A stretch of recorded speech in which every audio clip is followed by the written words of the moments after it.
Hello मित्रों, CL sir GS classes में आप सभी का स्वागत है।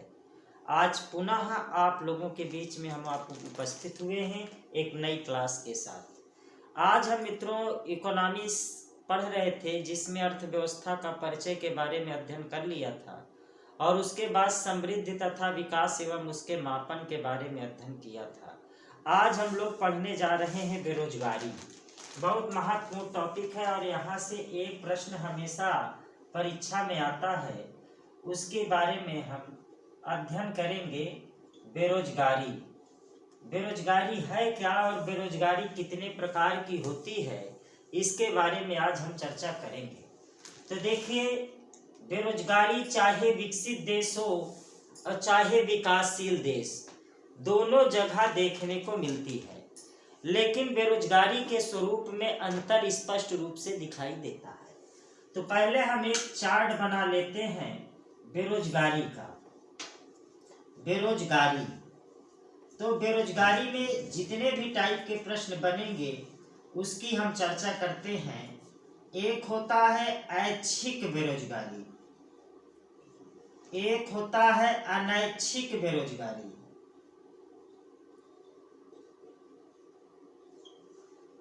और 15 से पहले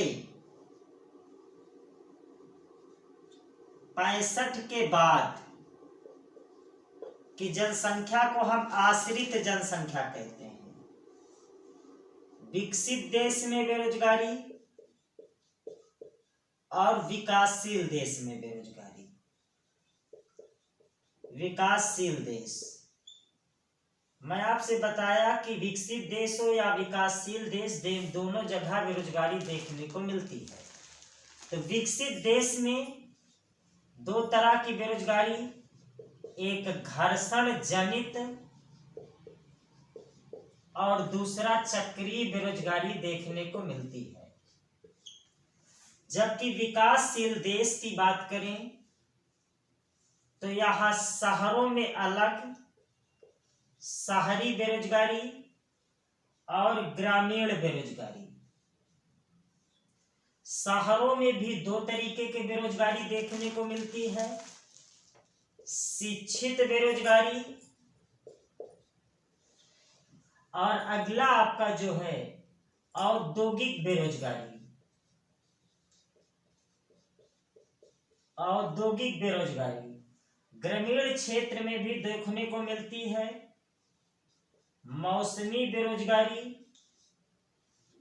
प्रच्छन्न या छिपी बेरोजगारी, प्रच्छन्न या छिपी बेरोजगारी। ये बेरोजगारी वेरी इंपॉर्टेंट है, कई बार पीसीएस में भी पूछा गया और ये प्रश्न आपका यूपीएससी में भी पूछा गया है। और जितने भी आपके सामने मैं बोर्ड में लिख दिया हूं, इतने प्रकार की ही बेरोजगारी देखने को मिलती है। तो अब हम एक एक बेरोजगारी की चर्चा करेंगे। पूरे विश्व में जो बेरोजगारी आपको देखने को मिलेगी वो इतनी ही बेरोजगारी है, इससे न आगे कोई है न पीछे कोई। तो हम शुरुआत करते हैं। 15 से पहले के जो बच्चे होते हैं वो अपने माता पिता पर आश्रित होते हैं, और 65 के बाद के जो व्यक्ति होते हैं वो अपने बच्चों पर आश्रित होते हैं। इसलिए इसके पहले और इसके बाद की जनसंख्या को हम आश्रित जनसंख्या कहते हैं।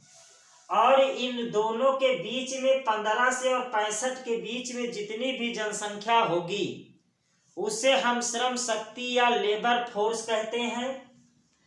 अब ऐच्छिक बेरोजगारी का मतलब कि प्रचलित मजदूरी दर पर जो व्यक्ति काम करना चाहता है, यदि उसे काम ना मिले, ध्यान से समझना, प्रचलित मजदूरी दर पर जो व्यक्ति काम करना चाहता है, यदि उसे काम नहीं मिलता तो उसे हम अनैच्छिक बेरोजगार कहते हैं। और प्रचलित मजदूरी दर पर यदि व्यक्ति को काम मिल रहा हो और वो करना ही ना चाहता हो तो उसे हम ऐच्छिक बेरोजगार कहते हैं। बात समझना, भारत में संरचनात्मक बेरोजगारी पाई जाती है। ये प्रश्न कई प्रकार से पूछा गया। संरचनात्मक का मतलब है कि भारत में आधारभूत संरचना की कमी के अभाव में जब बेरोजगारी उत्पन्न हो तो उसे संरचनात्मक बेरोजगारी कहते हैं। यदि आपसे प्रश्न पूछा जाए कि भारत में कैसी बेरोजगारी है, तो भारत में संरचनात्मक बेरोजगारी देखने को मिलती है। ध्यान से चीजों को समझना।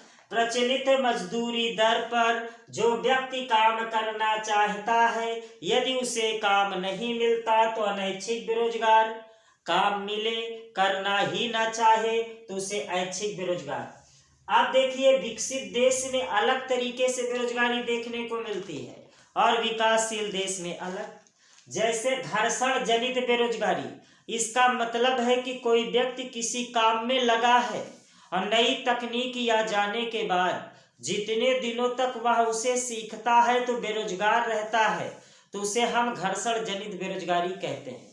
जैसे कोई मशीन टंकड़ पे काम कर रहा है, रोजगार पाया है, दिन भर में 100-200 कमा रहा है, अचानक कंप्यूटर आ गया तो कंप्यूटर को जितने दिन तक सीखेगा वो बेरोजगार रहेगा, उसे कोई पैसा नहीं मिलेगा। तो ऐसी बेरोजगारी को हम घर्षण जनित बेरोजगारी कहते हैं। या तो एक काम को छोड़कर दूसरे काम की तलाश में जाता है, तो जितने दिन तक दूसरे काम की तलाश करता है उसे कोई पैसा नहीं मिलता, तो उसे हम घर्षण जनित बेरोजगारी कहते हैं। जैसे मान लीजिए कोई प्रयागराज में काम कर रहा है, 10,000 पा रहा है, अब यहाँ से छोड़कर मुंबई गया, पता चला 1 महीने बाद मुंबई में काम मिला, तो जितने दिन तक उसे काम नहीं मिला वो बेरोजगार रहा, तो उसे घर्षण जनित बेरोजगारी कहते हैं। बात क्लियर है?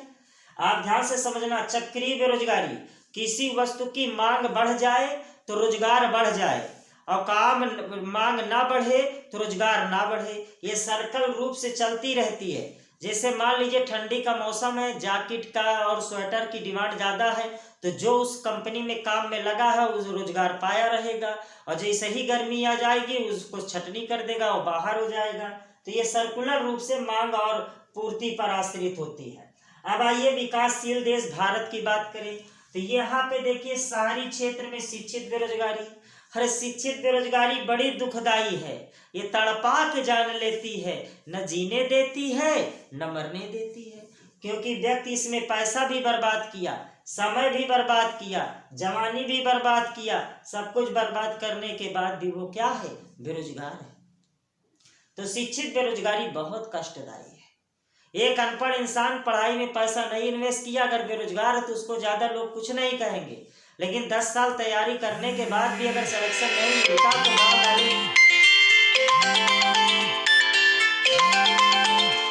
अगर 10 साल तक नहीं मिलता तो गांव वाले उसे जीने नहीं देंगे। क्योंकि जो है आप समझिए, गांव वाले उसको जीने नहीं देंगे, कहेंगे भैया 10 साल ये बर्बाद किया, पैसा भी बर्बाद किया, समय भी बर्बाद किया, उसके बाद भी वो क्या है? बेरोजगार है। उसके बाद औद्योगिक बेरोजगारी। औद्योगिक बेरोजगारी कहाँ पाई जाती है? शहरों में। उद्योग धंधे शहरों में होते हैं, श्रम गांव में होता है। मान लीजिए 10 लोगों की जरूरत है और गांव से 15 लोग आ गए, तो अब जितने लोगों की जरूरत थी उससे अधिक लोगों के आ गए। मान लो 10 की जरूरत है, 15 आ गए, 5 क्या हो जाएंगे? बेरोजगार हो जाएंगे। अब ग्रामीण क्षेत्र में मौसमी बेरोजगारी और प्रच्छन्न बेरोजगारी। मौसमी मतलब खेती बाड़ी का काम है तो किसान काम में लगा है और काम निकल गया तो व्यक्ति बेरोजगार हो गया।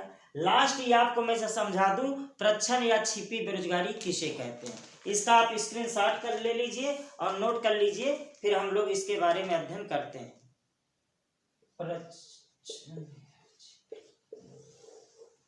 तो ध्यान से समझिए मित्रों, प्रच्छन्न या छिपी बेरोजगारी का आप समझो।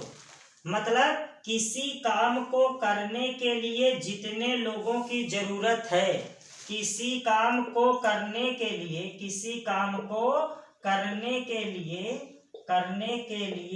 जितने लोगों की जरूरत है उससे अधिक लोगों का लगा होना। जितने लोगों की जरूरत है, जितने लोगों की जरूरत है उससे अधिक लोगों का लगा होना, उससे अधिक लोगों का लगा होना। लोगों का लगा होना, जिनके द्वारा किया गया उत्पादन, बहुत इंपॉर्टेंट है, जिनके द्वारा किया गया उत्पादन शून्य होता है।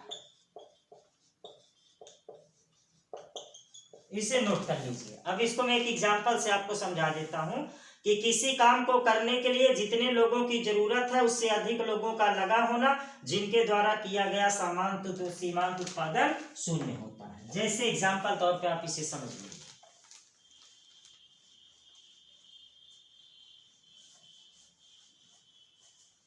जैसे मान लीजिए ये कोई खेत है, इसमें 5 लोग लगे हैं, उत्पादन 100 kg बढ़ा करके 7 लोग कर दिए, तब भी उत्पादन 100 kg, ये 100 kg। अब जरा मुझे बताओ, जो उत्पादन है, जब 5 श्रमिक